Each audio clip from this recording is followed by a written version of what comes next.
आज है 13 मार्च 2026 दिन शुक्रवार। नमस्कार, स्वागत है आपका डीजे न्यूज लाइव में। चलिए देखते हैं देश और दुनिया की बड़ी खबरें। सबसे पहले आप ये खबरें कहां से देख रहे हैं हमें कमेंट करके जरूर बताएं। साथ ही हमारे यूट्यूब चैनल को लाइक और सब्सक्राइब करना बिल्कुल न भूलें।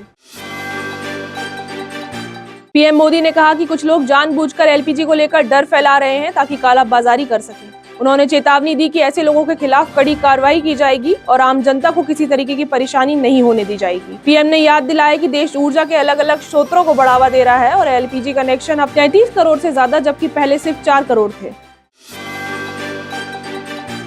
सरकार ने अब अगली बुकिंग का समय बढ़ाकर 45 दिन कर दिया है। इसका मकसद है कालाबाजारी और जमाखोरी रोकना।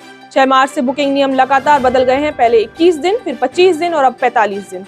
हाल ही में देखा गया है कि लोग अफवाहों की वजह से जरूरत से ज्यादा जल्दी सिलेंडर बुक कर रहे थे। इससे सिस्टम पर दबाव बढ़ रहा था। सरकार का कहना है कि ये कदम सप्लाई को मैनेज करने और पैनिक बुकिंग रोकने के लिए जरूरी था। इसलिए लोगों से अपील है, जरूरत से ज्यादा सिलेंडर स्टॉक मत कीजिए। सरकार ने प्रेस कॉन्फ्रेंस करके कहा कि हालात चुनौतीपूर्ण है और लोगों की घबराहट की वजह से सिलेंडर बुकिंग कई गुना बढ़ गई है। देश में रोजाना 50 लाख सिलेंडर डिलीवर हो रहे हैं। कच्चे तेल की सप्लाई पूरी तरह संतोषजनक है और देश के 1 लाख पेट्रोल पंपों पर तेल की कमी नहीं है। भारत अपनी एलपीजी जरूरत का 60% आयात करता है, जिसमें से 90% सप्लाई स्ट्रेट ऑफ हॉर्मुज से आती है। बिहार के सोनपुर में इंटरनेशनल एयरपोर्ट बनने जा रहा है, जो आकार में देश का तीसरा सबसे बड़ा हवाई अड्डा होगा। रनवे 4.2 किलोमीटर लंबा होगा और एयरबेस A380 जैसे बड़े विमानों की लैंडिंग और टेक ऑफ संभव कर पाएगा। ये ग्रीनफील्ड एयरपोर्ट 2030 तक तैयार होगा। 4228 एकड़ में फैले इस एयरपोर्ट से बिहार और आसपास के क्षेत्रों की एयर कनेक्टिविटी नई ऊंचाई तक जाएगी। इस परियोजना से स्थानीय किसानों और व्यापारियों की भी आर्थिक स्थिति मजबूत होने की उम्मीद है। ये एयरपोर्ट दिल्ली और मुंबई की तरह इंटरनेशनल फ्लाइट्स के लिए भी इस्तेमाल होगा। राज्यसभा में हिमाचल प्रदेश की आपदा राहत पर बहस छिड़ गई। कांग्रेस सांसद राजनी पटेल ने कहा कि प्रधानमंत्री ने 1500 करोड़ रुपए की राहत पैकेज देने का घोषणा की थी, लेकिन अब तक 15 रुपए भी नहीं आए। सीएम सुखविंदर सिंह सुक्खू और डिप्टी सीएम मुकेश अग्निहोत्री ने भी केंद्र से जल्द राहत देने की मांग की है। उन्होंने कहा, पिछले 2 सालों में कुल्लू और मनाली में सड़कें बह गई, लेकिन केंद्र से अपेक्षित सहयोग नहीं मिल पाया।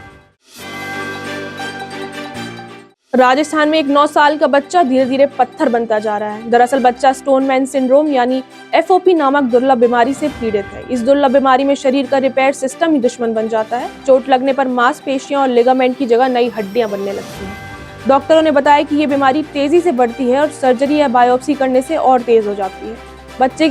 बच्चे के पैर के बड़े अंगूठी के असामान्य बनावट इसकी शुरुआती संकेत थे। फिलहाल इस बीमारी का कोई स्थायी इलाज नहीं है और मरीज धीरे धीरे चल फिर भी नहीं पाता। बच्चा एक तरह से जिंदा मूर्ति की तरह हो जाता है। मध्य प्रदेश में एलपीजी सिलेंडर की ऑनलाइन बुकिंग सर्वर डाउन होने की वजह से ठप है। भोपाल, इंदौर, ग्वालियर, उज्जैन और जबलपुर में लोग सिलेंडर नहीं बुक कर पा रहे। होटल रेस्टोरेंट में गैस खत्म होने की कगार पर है और इंडक्शन डीजल की कीमतें दोगुनी हो गई हैं। वहीं इंदौर जिले में एलपीजी सिलेंडरों की कालाबाजारी रोकने के लिए कंट्रोल रूम बनाया गया है। आम लोग अपनी शिकायत या सुझाव हेल्पलाइन नंबर पर दर्ज करा सकते हैं। वहीं लोगों ने सरकार से इमरजेंसी उपाय की मांग की है। प्रशासन का कहना है कि घरेलू और कमर्शियल सिलेंडरों को आसानी से उपलब्ध कराने पर काम किया जा रहा है और अवैध बिक्री पर तुरंत कार्रवाई होगी। गैस संकट के बीच यूपी के बुलंदशहर, मेरठ, आगरा में फैक्ट्रियों के उत्पादन रुक गई है। पॉटरी, चूड़ी और पेटा फैक्ट्रियों में गैस नहीं मिल रही। बुलंदशहर में 95% पॉटरी यूनिट बंद हो गई है और 30,000 लोग बेरोजगार हैं। आगरा और फिरोजाबाद में भी गैस न मिलने से फैक्ट्रियां बंद हैं। व्यापारियों का कहना है कि पीएनजी और एलपीजी के बड़े रेट के कारण उत्पादन घाटे में है। अगर सप्लाई जल्द नहीं हुई तो उद्योग और रोजगार दोनों प्रभावित हो सकते हैं। पटना में एलपीजी संकट ने हजारों हॉस्टल और होटल संचालकों की परेशानी बढ़ा दी है। करीब 3000 हॉस्टल बंद होने की कगार पर हैं। 2.5 लाख से ज्यादा बच्चों को अगर सिलेंडर नहीं मिला तो उन्हें पढ़ाई बीच में छोड़कर घर लौटना पड़ेगा। होटल और हॉस्टल मालिकों का कहना है कि गैस न मिलने से खाना बनाना मुश्किल हो गया है और एक कमर्शियल सिलेंडर के लिए 2300 रुपए तक देना पड़ रहा है। वैसे सरकार और प्रशासन ने राहत के उपाय किए हैं, लेकिन परेशानी अभी भी बनी हुई है। पंजाब में गैस कंपनियों के सर्वर डाउन होने से घरेलू और कमर्शियल सिलेंडरों की बुकिंग अटक गई है। OTP नहीं आने की वजह से लोग सिलेंडर लेने के लिए लंबी लाइनों में खड़े हैं। सीएम भगवत मान ने कहा कि किसी तरह की कमी नहीं होगी और सभी सिलेंडर की सप्लाई सुनिश्चित की जाएगी। इस संकट के कारण पराठा पॉइंट्स और बड़े समारोह भी प्रभावित हो रहे हैं और कुछ शादियों को रद्द करने की मजबूरी हो गई है।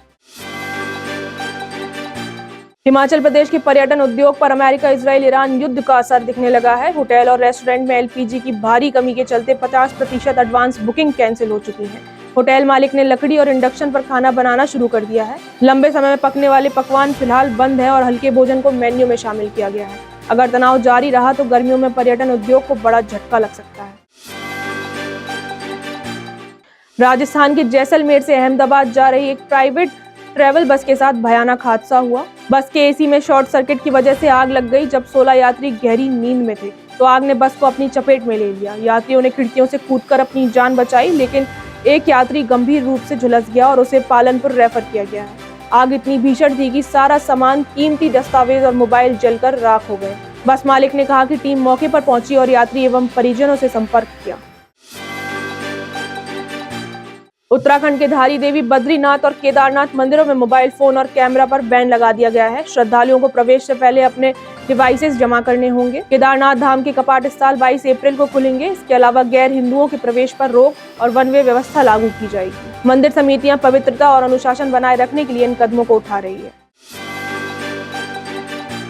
मध्य प्रदेश के कई शहरों में गर्मी ने तीखे तेवर दिखाए। नर्मदापुरम में पारा 40 डिग्री तक पहुंच गया। रतलाम और धार में भी लू की अलर्ट जारी है। 10 शहरों में पारा 48 डिग्री पार हो गया है। मौसम विभाग ने वेस्टर्न डिस्टर्बेंस के कारण अलर्ट जारी किया है। अगले 2 दिन में बारिश और गरज चमक के साथ मौसम बदल सकता है। वहीं देशवासियों से अपील है कि तेज गर्मी में बाहर निकलते समय सावधानी जरूर बरतें।